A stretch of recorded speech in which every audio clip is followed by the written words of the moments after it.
Sir కానీ లిటరేచర్‌లో తీసుకున్న వాళ్ళకి మార్కులు మాత్రం బా వస్తుంది సార్. తెలుగనే గాని వేరే లిటరేచర్‌లో కూడా. ఇలాంటి సమయంలో తెలుగు లిటరేచర్ వైపు వెళ్ళటం మంచి స్టెప్ అని మీరు అనుకుంటున్నారా? అంటే ఈ అంటే లిటరేచర్స్ లిటరేచర్ అనే కాదు, ఏ హ్మ్. హ్మ్. ఆప్షనల్ అయినా హ్మ్. అది స్కోరింగు, నాన్ స్కోరింగ్ అనే డిమార్కేషన్ నేను యాక్సెప్ట్ చేయను. రైట్.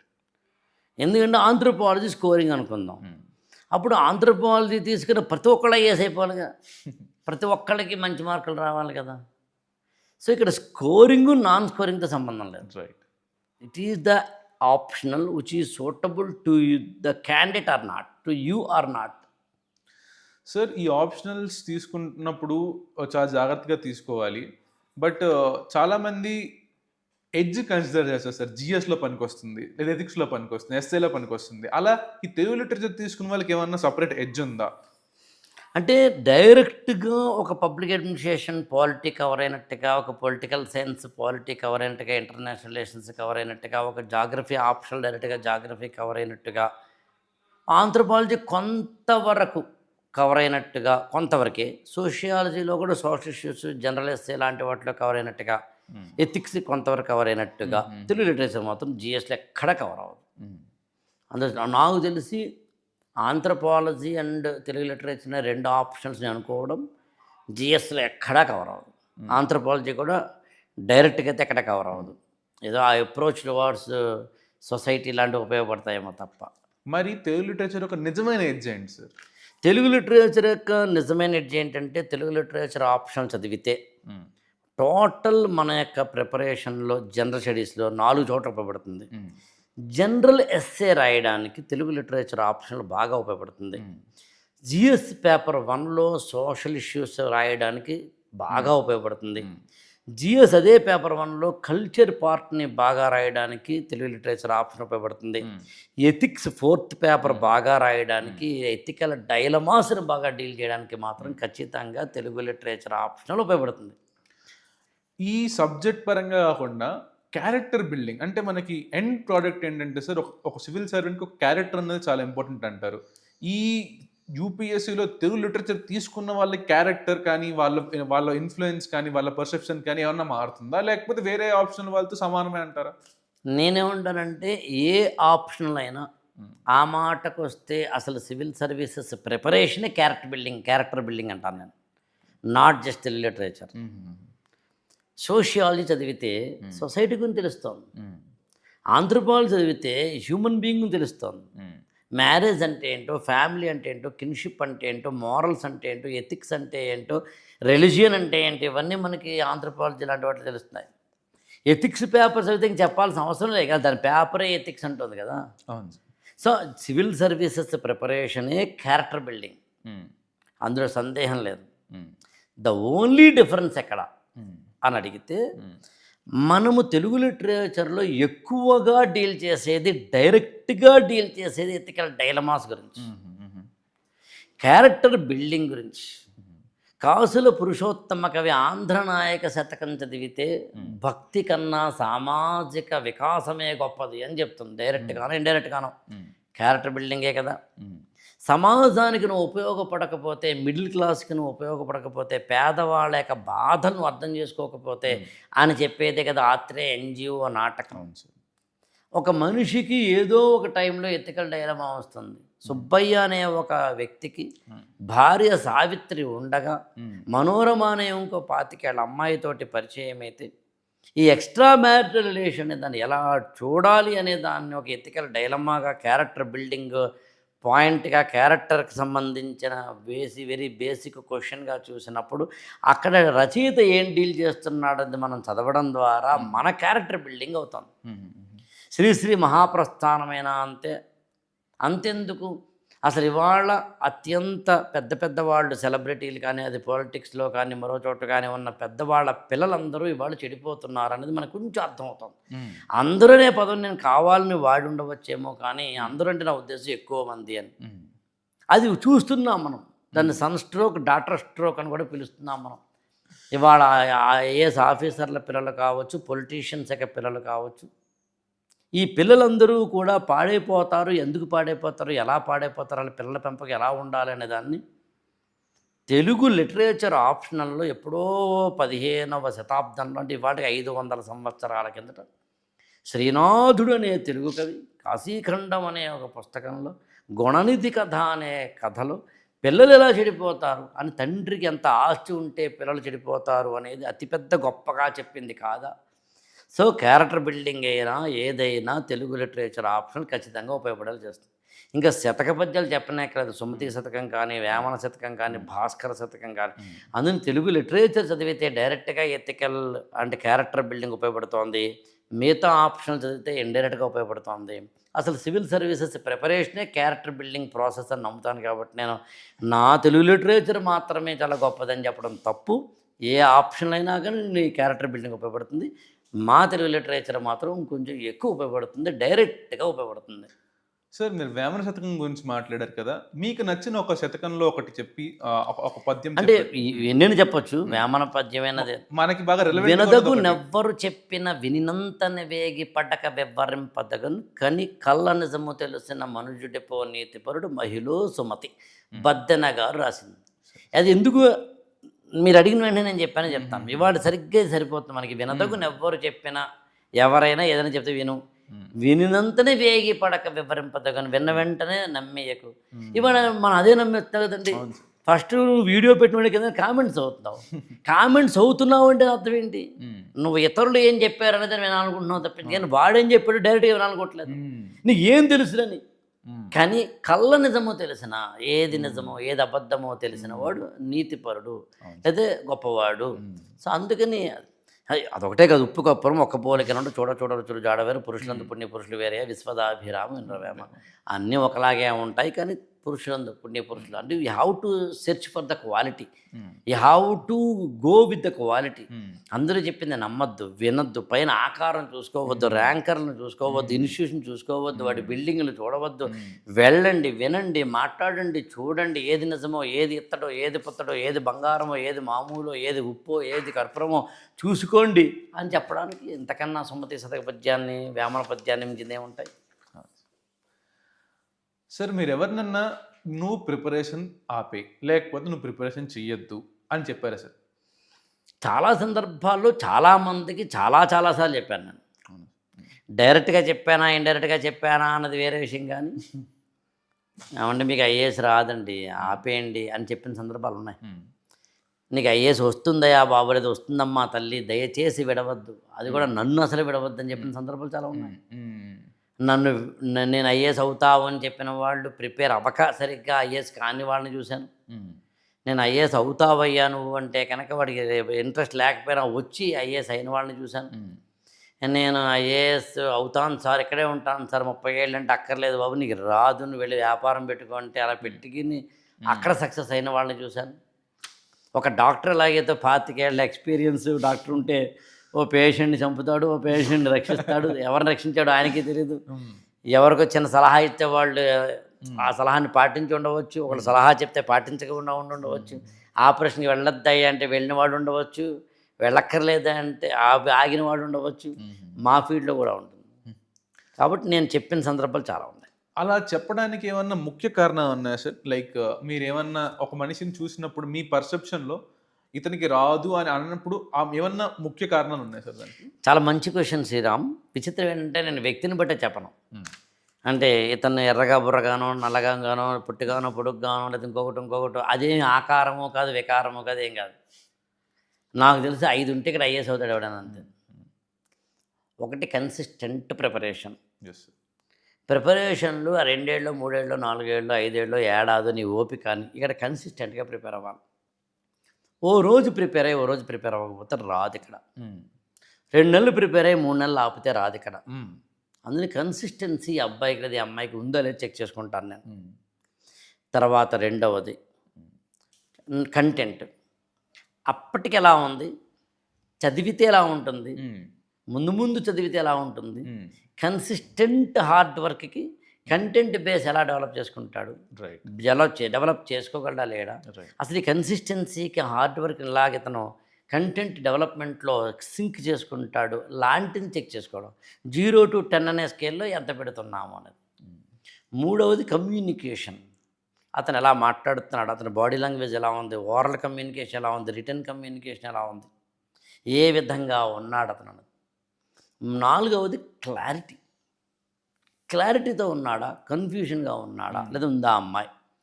ఆమె ఇవాళ కాదు రేపటికైనా కానీ క్లారిటీ ఉన్న వాళ్ళతో అడ్వాంటేజ్ చెప్పమంటావా, వాళ్ళు ఎవరో ఒకరు నమ్ముతారు. రైట్. కన్ఫ్యూజన్ ఉన్నవాడే నమ్మడు. మీరు ఎప్పుడైనా గుర్తుంచుకోండి, లైఫ్లో పిరికివాడు ఎవడు నమ్మడు, ధైర్యవంతుడు అందరిని నమ్ముతాడు. స్పష్టత లేనివాడు ఎవరు నమ్మడు, కన్ఫ్యూజన్ లేనివాడు అందరిని నమ్ముతాడు. అందులో క్లారిటీ ఉందా, కన్ఫ్యూజన్ ఉందా. అదేవిధంగా అన్నిటికన్నా ఇంపార్టెంట్ ఏంటి, కాన్ఫిడెన్స్ లెవెల్ ఎలా ఉంది. So consistency in the preparation ఉందా, content development in the character ఉందా, కమ్యూనికేషన్ ఉందా, క్లారిటీ ఉందా, అన్నిటికన్నా ఇంపార్టెంట్ కాన్ఫిడెన్స్ లెవెల్ ఎలా ఉంది. ఈ 5 Cలు అనుకోకుండా సి. ఈ 5 Cలలో 0 to 10 అనే స్కేల్లో ఎక్కడుందనే దాన్ని బట్టి ఆ వ్యక్తిని కూర్చొని మాట్లాడిన తర్వాత ఎస్ ఉంది అని టిక్ కొడతాను, లేకపోతే కనుక వద్దంటాను. సార్ అలా నువ్వు ప్రిపేర్ అవ్వద్దు అని చెప్పినప్పుడు ఎవరన్నా రియాక్షన్ ఎలా ఉంటుంది సార్, వాళ్ళ రియాక్షన్స్ ఎలా ఉంటాయి, ఏమన్నా చెప్పగలరా దాని గురించి? బేసికల్గా నేను బ్లంట్గా చెప్పను కాబట్టి అసలు వాళ్ళకి తెలియకుండానే పోలీసోడి దెబ్బల్లా పై కనిపించకుండా కొడతాను కాబట్టి వాళ్ళకే తెలియకుండా నేను చెప్తాను కాబట్టి రియాక్షన్ హార్ష్గా ఉండదు. నీకు ఐఏఎస్ రాదయా వద్దు అని చెప్పట్లేదు నేను. ఇలా ప్రిపేర్ అయితే ఐఏఎస్ రాదేమో, ఏమే మరి ఇలా ప్రిపేర్ అవుతుంటే అమ్మాయి ఇలా ప్రిపేర్ అవుతుంటే ఐఏఎస్ రాదు కదా. మరి నేను టెస్ట్ పెట్టిన టెస్ట్ రాయాలంటే ప్రిపరేషన్ అవ్వలేదు కదా.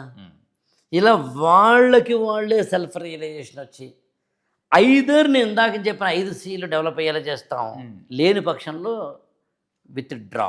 వాళ్ళకి వాళ్ళే సెల్ఫ్ అవేర్నెస్ క్రియేట్ చేస్తా. ఎగ్జాక్ట్ రెండింటికి ఉపయోగపడుతుంది సెల్ఫ్ అవేర్నెస్. నువ్వు సక్సెస్ అవ్వాలన్నా అదే సెల్ఫ్ అవేర్నెస్, నువ్వు విత్డ్రా అవ్వాలన్నా అదే సెల్ఫ్ రియలైజేషన్, నువ్వు సక్సెస్ కాదు ఫెయిల్ అవుతున్నావు అని నీకు తెలియాలన్న సెల్ఫ్ రియలైజేషన్. సెల్ఫ్ రియలైజేషన్ ఉన్నవాడు ఎప్పుడు ఇతరులను బ్లేమ్ చేయడు, ఎప్పుడు బ్లేమ్ చేయడు. నేనంటే నాకు తెలిసి ఇవాళ వరకు ఎవరిని బ్లేమ్ చేయలేదు నేను. నాకు ఐఏఎస్ 12 మార్కులు పోయింది. నన్ను చాలామంది ఎందుకు పోయింది అంటే నేను చెప్పిన సమాధానం ఏంటంటే అప్పటికి నాకు ఐఏఎస్ అయ్యేంత కావలసినంత టాలెంట్ లేదు. నా ఇంటర్వ్యూలో అప్పట్లో 300 మార్కులు ఇంటర్వ్యూ, నాకు ఇప్పుడు 75 మార్కులు వచ్చింది. సో ఇంటర్వ్యూకి 75 మార్కులు అంటే 300కి 75 అంటే ఊహించండి 25% the worst interview performance. So నాకు ఇంగ్లీష్ రాకపోవడమా, నా ప్రెజెన్స్ సరిగా లేకపోవడమా, అప్పటికే చాలా సన్నగా ఉండేవాడిని, అది కారణమా, ప్లీజింగ్గా చెప్పకపోవడమా, జంప్ అవ్వడమా, whatever the reason maybe. Even నేను ఆ ఇంటర్వ్యూ కూడా రాసుకున్నాను. నేను ఇంటర్వ్యూ బోర్డు మెంబర్స్ ఎంతమంటారు ఏంటి ఇలాంటివి. సో ఎండ్ పాయింట్ నాకు టాలెంట్ లేదు. అరే బాబా నాకు అదృష్టం లేదు, దేవుడింతే, దేవుడు చెడ్డవాళ్ళని ఐఏఎస్ చేస్తాడు, మన అలాంటి మంచి వాళ్ళని చేయడు, నిజాయితీ పనులు చేయడు, నీకు తెలిసినా అసలు ఎంత కష్టపడ్డాను నేను, కళ్ళ కింద నల్లటి చారలు వచ్చినాయి, తల మొత్తం జుట్టు అంతా తెల్లబడిపోయింది, ఎందుకే నాకు అసలు ఆ టీచర్ సరిగ్గా చెప్పలేదండి, ఈ ఫ్యాకల్టీ సరిగ్గా చెప్పలేదండి, ఆ కోచింగ్ సెంటర్ వేస్ట్ అండి, వీడు వేస్ట్ అండి, ఎందుకయ్యా నువ్వు తెలుసుకోకుండా వీడి దగ్గర నువ్వు వెళ్తే నీ తప్పు అవుతుంది కానీ వాడి తప్పు ఎలా అవుతుంది. మాకు నేనే ఉంటానంటే చాలామంది ఫ్యాకల్టీలని విమర్శిస్తారు, కోచింగ్ సెంటర్ విమర్శిస్తాను, ఒప్పుకోను నేను. ఎందుకు చెప్తాను మీకు, ఏమంటే ఫస్ట్ తెలియదండి, ఫస్ట్ 2 days తెలీదా, 3 days తెలీదా, 5 days తెలీదా, 1 week కూడా తెలీదా, 10 days కూడా తెలీదా. ఇప్పుడు మన ఇద్దరం మాట్లాడుకుంటున్నామండి, ఒక 1 hour నుంచి ఇంటర్వ్యూ చేస్తాం అనుకుందామండి, మనకు తెలియదండి మొదటి 10 minutes మనం ఏం చేస్తున్నాం అన్నది, తర్వాత 15 minutes మనకు తెలియదా, మీరు క్వశ్చన్స్ ఎలా అడుగుతున్నారు నేను సమాధానం ఎలా చెప్తాను అన్నది మనకు అర్థం అవ్వదండి, ఇది సూపర్ హిట్ అవుతుందో ఏమవుతుందో అన్నది దానికోసం వాళ్ళు చెప్పాలా. నువ్వు ఆ ఎగ్జామ్కి ప్రిపేర్ అవుతున్నప్పుడు క్లాస్ సరిగ్గా చెప్పకపోతే ఫ్యాకల్టీని అడుగు. ఒక క్లయింట్ కనుక ఏ కారణం చేత నేను డిస్సాటిస్ఫాక్షన్ వెళ్తుంటే నువ్వే పిలిచి అడగాలని చెప్తాను. సార్ నేను అంతే, నువ్వు నా క్లాస్కి అటెండ్ అవుతున్నావు అబ్బా, నీకు నచ్చలేదు అనుకుందా నాతో మాట్లాడు, సార్ మీ క్లాస్ నచ్చలేదు సార్, నాకు ఫీడ్బ్యాక్ ఇవ్వచ్చు, నాకు నా ఫోన్ నెంబర్ ఉంటుంది, నీకు నా మెయిల్ ఉంటుంది, నీకు నాతో నువ్వు మాట్లాడకుండా ప్రపంచంతో మాట్లాడితే ఉపయోగం ఉంది, నీతో నువ్వు మాట్లాడిన ఉపయోగం ఉంది. ఆయన వల్ల నాకు ఐఏఎస్ రాలేదంటే ఏంటి మెంట్లా, నీకు నీ వల్ల నీకు రావట్లేదు. Awareness, self awareness important, self validation important, self certification important. So అందుకని నేను ఎప్పుడు ఎవరిని బ్లేమ్ చేయను, నాకు అన్యాయం జరిగినా ఇతరుల వల్ల నేను బ్లేమ్ చేయను. అదే నా తప్పేది ఉందేమో అంటాను, నా తప్పేది ఉండాలి అట్లా. అలా అనుకున్నవాడు ఎదుగుతారు జీవితంలో. సార్ ఈ ఐఏఎస్ అనేది ఒక సుదీర్ఘమైన ప్రయాణం. కొంతమందికి 3 ఏళ్ళు పట్టొచ్చు, కొంతమందికి 6 ఏళ్ళు పట్టొచ్చు. కానీ ఈ అంత టైం ఇన్వెస్ట్ చేసిన తర్వాత కూడా ఒకవేళ ఏవి సక్సెస్ రానప్పుడు వాళ్ళకి మిగిలిందేంటి సార్? ఎందుకంటే ఈ క్వెషన్ మీకు చాలా పర్సనల్‌గా మిమ్మల్ని కూడా అడగొచ్చు. ఎందుకంటే మీరు చాలా సమయం స్పెండ్ చేసి లాస్ట్‌లో మీకు ఐఏఎస్ రాలేదు. సో, మీకు మిగిలిందేంటి? మీకు దొరికిందేంటి? ఆ ఐఏఎస్ ప్రిపరేషన్ నుంచి వచ్చిందేంటి? యాక్చువల్‌గా ఐఏఎస్ ప్రిపరేషన్ చేసిన తర్వాత నాకు దొరికిందేంటో పాటు దొరకాల్సిందేంటో కూడా చెప్తాను ఒక స్టూడెంట్‌కి. దొరకలేదంటే ప్రిపేర్ అవ్వలేదని. అవును సార్. గుడిలోకెళ్ళిన ప్రతి ఒక్కడికి భక్తి ఉన్నట్టు కాదు. హుహుహు. ఎగ్జామ్ హాల్లోకి వెళ్ళిన ప్రతి ఒక్కడు బాగా రాస్తున్నట్టు కాదు. సినిమా హాల్‌లో కూర్చున్న ప్రతి ఒక్కడు సినిమాని ఎంజాయ్ చేస్తున్నట్టు కాదు. అలా ఐఏఎస్ ప్రిపేర్ అయితే నాకు లభించిన 3 అబ్బా. ఒకటి హార్డ్ వర్క్ నేచర్. గొడ్డులా కష్టపడ్డా నాకు నేర్పింది. హ్మ్. నేను ఇక్కడ హిస్టరీ చదవాలి, రొమిలా థాపర్ బుక్ చదవాలి, డిడి బస్సు పాలిటీ చదవాలి, లక్ష్మీకాంత్ బుక్ చదవాలి, లేదా ఇంకొకటి ఏదో చదవాలి, గోచింగ్ లియాంగ్ చదవాలి, ఎథిక్స్ ఈతకి సుబ్బారావు బుక్, ఇంకో రాయ్ చౌదరి బుక్ చదవాలి, ఇంకోటి చదువుతాను, ఇంకోటి చదవాలి, న్యూస్ పేపర్ చదవాలి, అది చదవాలి, ఇది చదవాలి. అసలు సముద్రమంతా కొండంత ఉన్న సిలబస్ని కవర్ చేయడానికి నాకు ఎంత హార్డ్ వర్క్ నేచర్ ఉండాలి. హ్మ్. సో నాలో హార్డ్ వర్క్ నేచర్ ఉందనే విషయం నాకు ఈ ఐఏఎస్ ఎగ్జామినేషన్ నేర్పింది. హ్మ్. 2 నాకు నాలెడ్జ్ బేస్ నేర్పలేదు. హ్మ్. అయినా ఏ ఎగ్జామినేషన్ ఇండియాలో నేర్పుతుంది ఐఏఎస్ ఎగ్జామినేషన్ కాకుండా?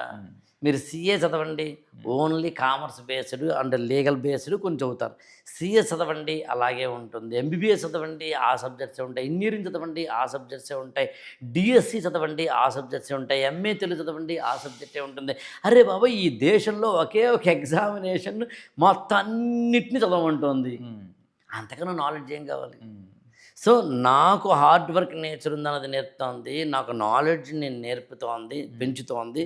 మూడోది వెరీ ఇంపార్టెంట్ ఏంటంటే మీరు నమ్మరు, అదేంటంటే ఈ ప్రిపరేషన్‌లో నా క్యారెక్టర్ బిల్డ్ అవుతుంది. హ్మ్. నాకు సహనం వస్తుంది, ఓపిక వస్తుంది. నేను కింద పడ్డా లేవడం ఏంటో తెలుస్తుంది. ఫెయిల్యూర్‌ని ఫేస్ చేయడం ఏంటో తెలుస్తుంది. సక్సెస్ వైపు ఎలా పరిగెత్తాలో తెలుస్తుంది.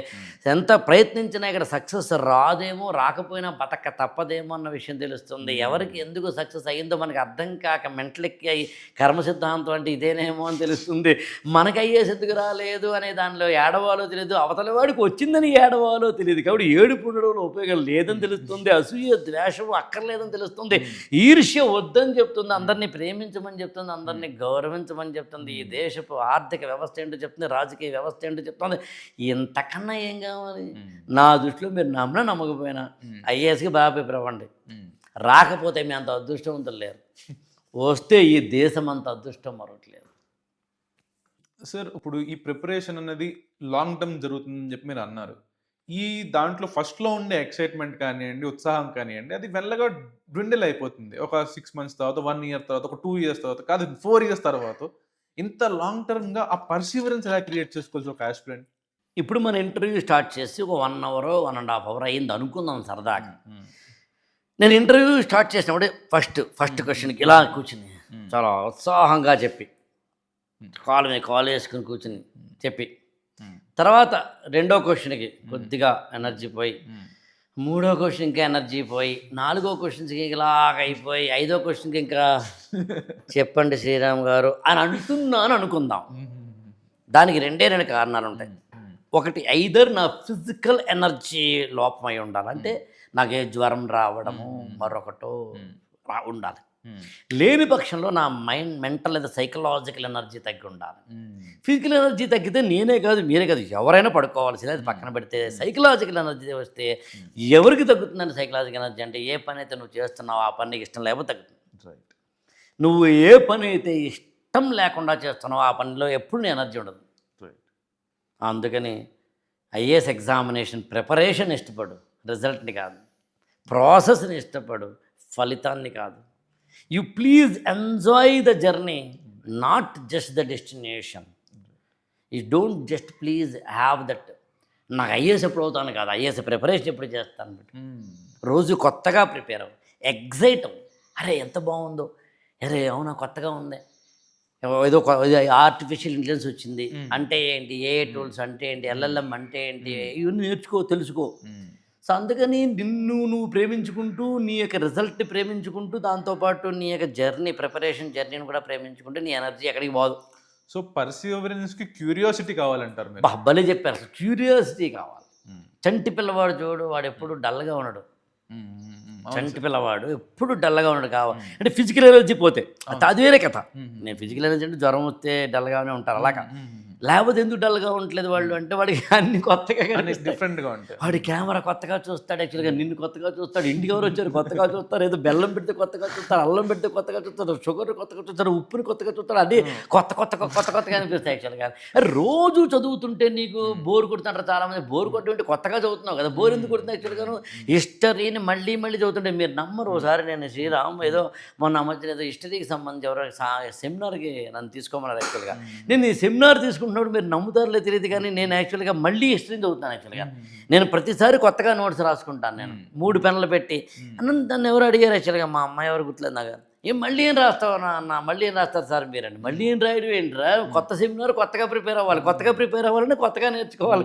అంతకుముందు ఇదే శాతవాహనుల గురించి నేను చదివిన విధానం వేరు, గౌతమిపుత్ర శాతకర్ణి గురించో కుంతల శాతకర్ణి గురించో నేను చదివిన విధానం వేరు, వాసిష్ఠీపుత్ర పులోమావి గురించి చదివిన విధానం వేరు. ఇవాళ కొత్తగా మారుతున్నాను యాక్చువల్గా. ఇవాళ సునశ్చేపుడు కథ చదువుతుంటే కొత్తగా చదువుతున్నాను. ఇలా కూడా చదవచ్చా అని అర్థమవుతుంది యాక్చువల్గా నాకు. ఇలా కూడా చదవచ్చా అని అర్థం కావడానికి నాకు కొత్తగా చదవడంలో క్యూరియాసిటీ ఉంటే కానీ సాధ్యం కాదుగా. చూసిన సినిమాను 100 సార్లు సినిమా చూడడానికి ఉండే క్యూరియాసిటీ, కొత్తగా సినిమా రిలీజ్ అవుతుంది త్రిబులారో బాహుబలి అనగానే రెచ్చిపోయి చూసే క్యూరియాసిటీ, వీడియో గేమ్స్ ఆడుకుంటుంటే వచ్చే క్యూరియాసిటీ, అవన్నీ నీ జీవితాన్ని నాశనం చేసేందుకు ఉపయోగపడే క్యూరియాసిటీ, కొత్తగా ఒక అమ్మాయి ఎక్కడ దొరుకుతుందని చెప్పి మార్కెట్లోకి వెళ్ళే క్యూరియాసిటీ, గుడికి కూడా అమ్మాయి కోసం వెళ్ళే క్యూరియాసిటీ, గుడికి కూడా అబ్బాయిల కోసం వెళ్ళే క్యూరియాసిటీ, రోజుకో కొత్త పబ్బుకో క్లబ్కో వెళ్ళే క్యూరియాసిటీ, నీకు నీ జీవితాన్ని కాపాడుకునే ఐఏఎస్ ప్రిపరేషన్లో లేకపోతే ఎంత బాధేస్తుందండి, ఎంత బాధేస్తుంది. సో అట్లా అది క్యూరియాసిటీ.